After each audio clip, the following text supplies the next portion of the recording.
So hi ಎಲ್ರಿಗೂ ನಮಸ್ಕಾರ, welcome back to my YouTube channel. ನಾನು ಕಾವ್ಯ ಫ್ರಮ್ ಮಂಡ್ಯ. ಸೊ ಇವತ್ತಿನ ವಿಡಿಯೋ ಯಾವುದ್ರ ಬಗ್ಗೆ ಅಂತ ನಿಮಗೆ ಈಗಾಗಲೇ ಗೊತ್ತಾಗಿರುತ್ತೆ. ಹೌದು, ನಾನು ಇವತ್ತು ಮನೆಯಲ್ಲೇ ಹೇಗೆ ರೇಸರ್ನ ಬಳಸಿ ಫೇಶಿಯಲ್ ಹೇರ್ನ ರಿಮೂವ್ ಮಾಡೋದು ಅಂತೇಳಿ ಈ ಒಂದು ವಿಡಿಯೋದಲ್ಲಿ ತೋರಿಸ್ತಾ ಇದ್ದೀನಿ. ಸೊ ಇವಾಗ ರೀಸೆಂಟಾಗಿ ಇನ್ಸ್ಟಾಗ್ರಾಮಲ್ಲಿ ಒಂದು ಪೋಲ್ ಹಾಕಿದ್ದೆ. ಸೊ ಯಾರಿಗೆಲ್ಲ ಸೆಲ್ಫ್ ಮೇಕಪ್ ಬೇಕು ಅಂತೇಳಿ, ಸೊ ತುಂಬ ಜನ ಬೇಕು ಅಂತ ರೆಸ್ಪಾನ್ಸ್ ಮಾಡಿದ್ದೀರಾ. ನಾವು ಮಾಡ್ಕೊಳ್ಳುವಂತಹ ಮೇಕಪ್, ಸೆಲ್ಫ್ ಮೇಕಪ್ ಆಗಿರ್ಬೋದು, ಯಾವುದೇ ರೀತಿ ಮೇಕಪ್ ಆಗಿರ್ಬೋದು, ನೀಟಾಗಿ ಕೂರಬೇಕು, ನಮ್ಮ ಫೇಸ್ಗೆ ಚೆನ್ನಾಗಿ ಕಾಣಿಸ್ಬೇಕು, ಗ್ರೇ ಥರ ಆಗಬಾರ್ದು ಅಂತ ಇದ್ದರೆ ಈ ಒಂದು ಫೇಶಿಯಲ್ ಹೇರ್ ರಿಮೂವ್ ಮಾಡೋದು ತುಂಬಾ ಮುಖ್ಯ ಅಂತ ಹೇಳ್ತೀನಿ. ಹೌದು, ಕೆಲವೊಂದು ಪ್ರಾಬ್ಲಮ್ಸ್ ಇರುತ್ತೆ ಹುಡುಗಿರಿಗೆ, PCOS ಅಂತ ಒಂದಷ್ಟು ಪ್ರಾಬ್ಲಮ್ಸಿಂದ ಹೇರ್ ಗ್ರೋತ್ ತುಂಬಾ ಜಾಸ್ತಿ ಆಗ್ತಾ ಇರುತ್ತೆ. ಆ ಥರ ಇದ್ದಾಗಲೂ ಕೂಡ ನೀವು ಹಾಕೊಂಡಂಥ ಮೇಕಪ್ ನೀಟಾಗಿ ಕಾಣಿಸಲ್ಲ, ಚೆನ್ನಾಗಿ ಅನಿಸಲ್ಲ. ಸೊ ಅವರೆಲ್ಲ ಚೆನ್ನಾಗಿ ಮೇಕಪ್ ಮಾಡ್ಕೋತಾರೆ, ನನಗೆ ಯಾಕೆ ಈ ಥರ ಕಾಣಿಸ್ತಾ ಇದೆ, ಈ ಥರ ಎಲ್ಲ ನಿಮಗೆ ಯೋಚನೆ ಇರುತ್ತೆ. ಈ ಥರ ಒಂದು ಸಮಸ್ಯೆನ ನೀವು ಎದುರಿಸ್ತಾ ಇರ್ತೀರ. ಸೊ ಅದಕ್ಕೆ ಮೇನ್ ರೀಸನ್ ಅಂದರೆ ಫೇಶಿಯಲ್ ಹೇರು. ಸೊ ಅದನ್ನು ನೀಟಾಗಿ ನೀವು ರಿಮೂವ್ ಮಾಡ್ತಾ ಬಂದಾಗ, ನೀಟಾಗಿ ಸ್ಕಿನ್ ಕೇರ್ ಮಾಡ್ಕೊತಾ ಬಂದಾಗ ನೀವು ಮೇಕಪ್ ಮಾಡಿಕೊಂಡ್ರು ಕೂಡ ಚೆನ್ನಾಗಿ ಕಾಣಿಸೋದಕ್ಕೆ ಹೆಲ್ಪ್ ಆಗುತ್ತೆ ಅಂತಲೇ ಹೇಳ್ಬೋದು. ನೀವು ಪಾರ್ಲರ್ಗೆ ಹೋದ್ರೆ ನಿಮಗೆ ವ್ಯಾಕ್ಸಿಂಗಿಂದ ಫೇಶಿಯಲ್ ಹೇರ್ನ ರಿಮೂವ್ ಮಾಡ್ತಾರೆ, ಜೊತೆಗೆ ಥ್ರೆಡಿಂಗ್ ಮಾಡಿನೂ ಕೂಡ ಫೇಶಿಯಲ್ ಹೇರ್ನ ತೆಗಿತಾರೆ. ಸೊ ಬೀನ್ ವ್ಯಾಕ್ಸ್ ಮಾಡ್ಕೋಬೋದು. ಈ ಥರ ಹಲವಾರು ರೀತಿಗಳಿದೆ ಫೇಶಿಯಲ್ ಹೇರ್ ಮಾಡ್ಕೊಳ್ಳೋದು. ಇದನ್ನ ಯೂಸ್ ಮಾಡೋದ್ರಿಂದ ಏನಾಗುತ್ತೆ, ಕೆಲವೊಬ್ಬರಿಗೆ ರೇಷನ್ ಆಗ್ಬೋದು, ರೆಡ್ನೆಸ್ ಆಗ್ಬೋದು, ಕೆಲವೊಬ್ಬರಿಗೆ ಅಡ್ಜಸ್ಟ್ ಆಗೋದಿಲ್ಲ ಈ ಥರ ಎಲ್ಲ ಯೂಸ್ ಮಾಡಿದಾಗ. ಸೊ ಆ ಥರ ಇದ್ದಾಗ ಮನೆಯಲ್ಲೇ ನೀವು ರೇಸರ್ನ ಯೂಸ್ ಮಾಡಿಕೊಂಡು ಫೇಶಿಯಲ್ ಹೇರ್ನ ರಿಮೂವ್ ಮಾಡ್ಬೋದು ಅಂತ ಹೇಳ್ತೀನಿ.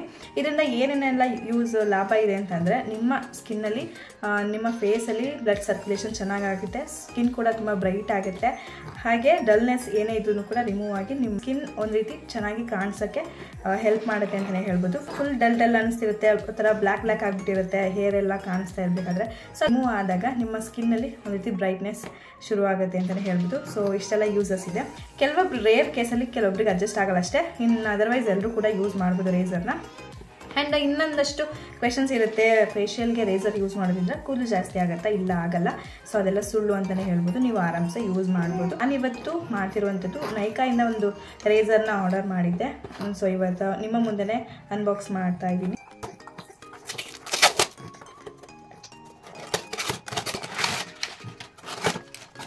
ಸೊ ಯಾವ ಥರ ರೇಸರ್ನ ಯೂಸ್ ಮಾಡಬೇಕು ಅನ್ನೋದನ್ನು ಕೂಡ ನಾನು ಎಕ್ಸ್ಪ್ಲೇನ್ ಮಾಡಿ ತೋರಿಸ್ತೀನಿ. ಸೊ ನಾನು ತರಿಸಿರುವಂಥ ಬ್ರ್ಯಾಂಡ್ ಬಂದು ಕೈ ಬ್ಯೂಟಿ. ಕಮ್ಮಿ ಬೆಲೆಯಿಂದ ಜಾಸ್ತಿ ಬೆಲೆ ತನಕ ತಗೋಬೋದು. ಬಟ್ ಇದು ರಿವ್ಯೂಸ್ ಚೆನ್ನಾಗಿತ್ತು, ಸೊ ಹಾಗಾಗಿ ತರಿಸಿದ್ದೀನಿ. ನೋಡೋಣ ಹೇಗೆ ಇದೆ ಏನಂತೇಳಿ. MRP ಬಂದು 280 ಇದೆ. ಸೊ ನನಗೆ ಇದು 180ಗೆ ಸಿಕ್ಕಿದೆ.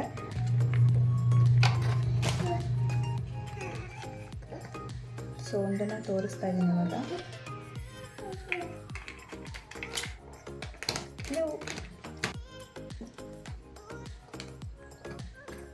ನೋಡ್ತಾ ಇರ್ಬೋದು.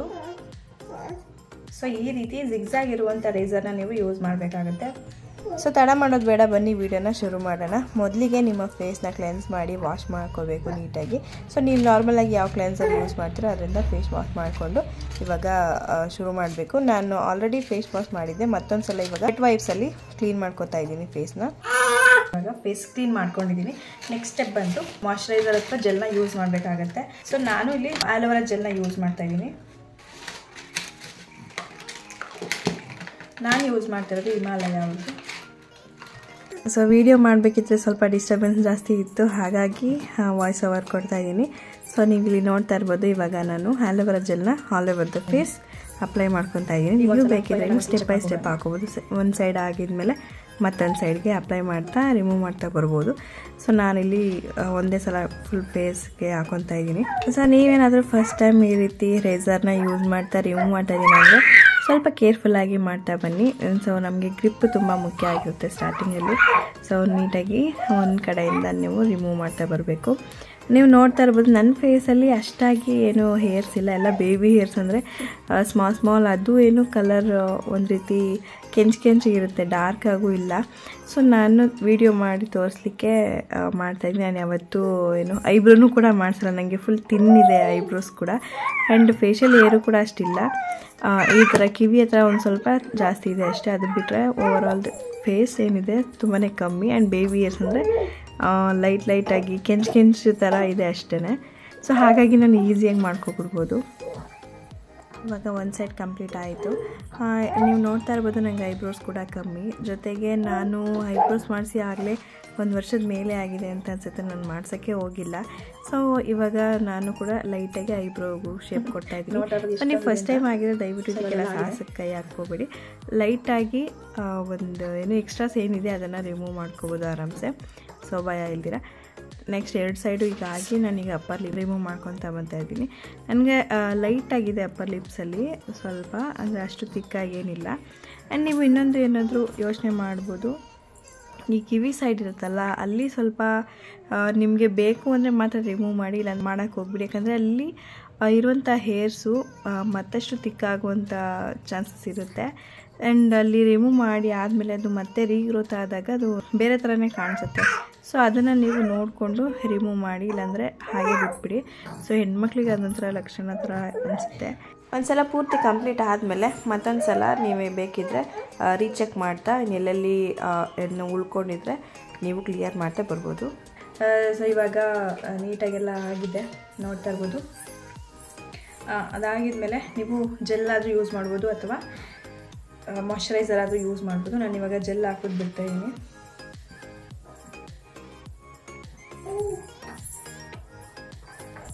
ಸೊ ಸ್ಕಿನ್ ಕೇರ್ ತುಂಬಾ ಮುಖ್ಯ. ನೀವೇನಾದರೂ ಎಲ್ಲಾದರೂ ಪಾರ್ಟೀಸ್ ಅಥವಾ ಮೇಕಪ್ ಯಾವುದಾದ್ರೂ ಮದುವೆ ಫಂಕ್ಷನ್ಗೆ ಅಟೆಂಡ್ ಮಾಡ್ತಿದ್ದೀರಾ ಅಂತಂದಾಗ, ಮೇಕಪ್ ಮಾಡ್ಕೋಬೇಕು ಅಂತಂದಾಗ ಈ ಥರ ಮನೆಯಲ್ಲೇ ಫೇಶಿಯಲ್ ಹೇರ್ನ ರಿಮೂವ್ ಮಾಡ್ಕೋಬೋದು.